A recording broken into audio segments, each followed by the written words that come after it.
Guys, আগে তোমরা সুমির এই ভিডিওটা দেখো, তারপর আমরা এর কিছু ফানি কমেন্টস পড়বো।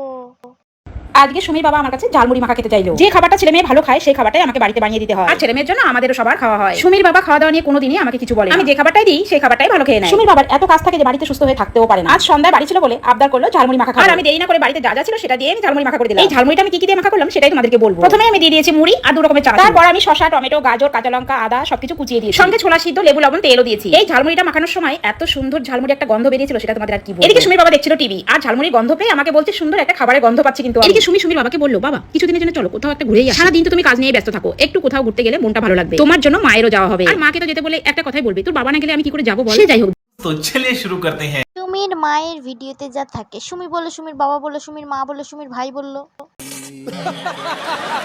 এবার কাকিমা সুমিকে ছেড়ে সুমির বাবাকে ধরলো। বলেন কি? আমি বিশ্বাস করি না। সুমির রচনা এখন অতীত, এখন শুরু হচ্ছে সুমির বাবার নামের রচনা।